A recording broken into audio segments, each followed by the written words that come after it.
Hello. I am a little late starting today. I forgive me for that. I ended up going and getting set up where I normally do, but they were actually having to be closed for a little bit today, so had to race back to my home so I could get set up to do this show. But only 3 minutes late, so hopefully you'll forgive me. Today I'm going to be talking to you about depression, and more importantly, how to actively deal with depression. I like this statement. Depression is a disorder of mood, so mysteriously painful and elusive in the way it becomes known to the self, to the mediating intellect, as to verge close to being beyond description. It thus remains nearly incomprehensible to those who have not experienced it in its extreme form. Now, depression can infect and get attached and break down so many different aspects of our life. I want to share with you a few steps that you can take to actively recognize and deal with your depression. So I hope that this particular show can help some of you, as I know from my own personal experience that depression can be a major stronghold on just living a healthy life in general. Jenny, welcome and happy Wednesday to you. When you're depressed, well, it often feels like nothing in the world can really make you feel better, right? And depression is a devious disorder because the symptoms that it creates can discourage you from completing the very actions or seeking the help that would begin your recovery. Lack of energy, low self-esteem, dwindling excitement. These are just some of the symptoms that make it hard to get out of a depressed state. For anyone experiencing that horrible feeling of just being stuck, it's important to remember that depression is a very common and highly treatable disorder. So by treating it like any other physical disease and taking the actions that will destroy the parasites that are infecting your mental state, well, you can then conquer your depression.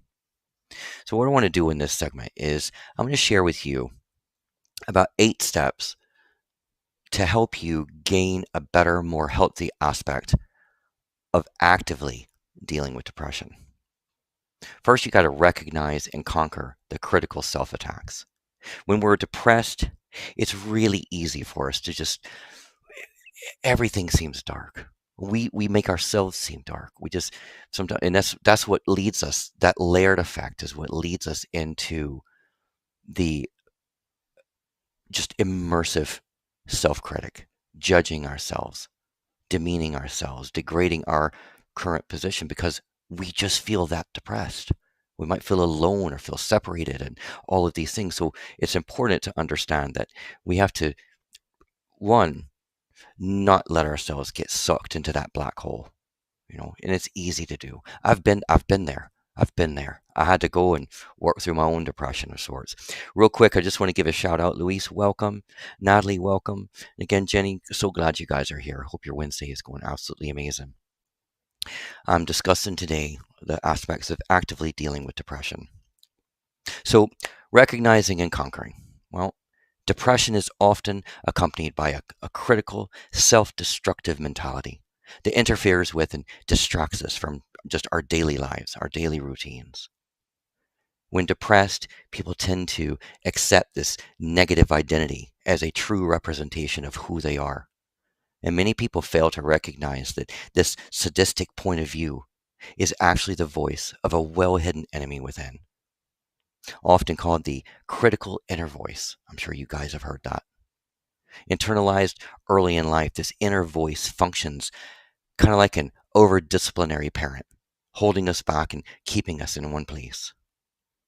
To begin this process, it is helpful to think of these destructive thoughts as being like the parasites that keep you in bed when you're sick with the flu, for example. Don't listen to those attacks. When they tell you, not to pursue your goals or to isolate yourself or to forego an activity that you enjoy, you got to ignore it sometimes. This gives the voice even more power over you. When the more you feed it, the bigger it's going to grow, So instead, when you notice these thoughts and attitudes starting to intensify and take precedence over your more realistic, positive ways of thinking, it is essential to identify them as an alien point of view. Ask yourself, would you think such cruel thoughts about a friend or a family member who is experiencing the same struggles? So, by having compassion for yourself and recognizing this inner voice as a destructive enemy, then you can begin to see who you are more clearly and realistically. You know, sometimes depression too can come from a place where we get angry. You know, while some experience depression as a continual state of sadness or increased painful emotions, some depression can come in the form of a state of just numbness, a lack of feeling that weakens our excitement, kind of smothers that potential for joy because we feel desperate. We feel there is no hope sometimes. That's the feeling that there's just no hope. Suppressing or cutting off emotions could be a defense against something that you're not comfortable feeling. Maybe something that you just haven't dealt with. And many people who suffer from depression are actually masking a feeling of anger, turning their rage toward someone else on themselves. Anger can be a hard feeling to accept, as from a very young age we are often told it's bad to be angry, that we need to behave, not throw a tantrum or get into fights. And while acting abusive is never acceptable, feeling angry is a natural part of our everyday lives. By acknowledging, accepting, or discussing your angry feelings, you're much less likely to turn these feelings against yourself or allow them to lead you into a depressed state. You know, the other thing too is just be active. It's important that you keep some movement. Get out, do some exercise. Uh, Force yourself to go and maybe go to the mall, go where there's people around. Don't don't let yourself just be stagnant in one spot. The next thing is also don't isolate yourself. A lot of times when we get depressed, we just don't want to deal with anyone. We don't want to hear from anybody. We don't want anybody's viewpoints. We're depressed, leave me alone. And that's kind of the mentality. And we don't want to be there, you know. A lot of times too, depression takes us away from doing the things that we enjoy. Depression is one of the hardest emotional states to endure because the symptoms themselves can destroy your will and energy to engage in activities that you once loved. Giving in to this lethargic state can give your depression even more power. Whereas staying active in your life, pursuing anything and everything that you may find of interest, well, that can reignite your spark and keep you on your own side. You know, when I'm depressed, a lot of times I have certain go-to movies or things like that. Maybe it might be a comedy, it might be whatever, but um, sometimes just giving yourself that break, let yourself emerge somewhere else for a moment. Go and enjoy a TV show, enjoy a movie, go out to dinner. Do something though that brings back a little bit of light into your darkness. And the other thing is don't punish yourself for feeling bad. Feeling embarrassed or self-hating over your depression will only increase your symptoms and discourage you from seeking help. Your critical thoughts towards yourself will try to keep you down any way they can, including by attacking you or feeling down for feeling down. It's important to take your side and have compassion for yourself whenever you have those difficult times. You can be curious, open, accepting, and loving towards yourself. A much more appropriate attitude, yeah?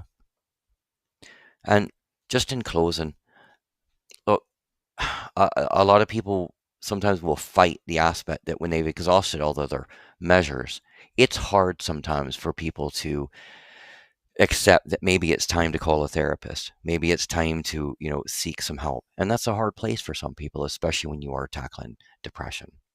So I encourage you that, if you are in a state of depression, don't put it off. Don't let yourself isolate. It's okay to seek out some help. And even if it's to start with just the best friend that you trust, maybe a family member you trust. Well, it's important that you let people know that you're dealing with some depression because depression is something that is treatable, but it's also something you don't want to ignore and push under the rug, so to speak. So I hope this has been helpful. If you missed the beginning of this, and Tima, hey, welcome to the room, man, and I hope your Wednesday is going well. But if you missed the beginning, please, I invite you to please go back and listen to the replay. Again, I had to start the show a little bit late today, so forgive me for that. But I'll be back with you tomorrow, 11:30 a.m., right here on Fireside. And have a blessed and wonderful rest of your Wednesday. Cheers.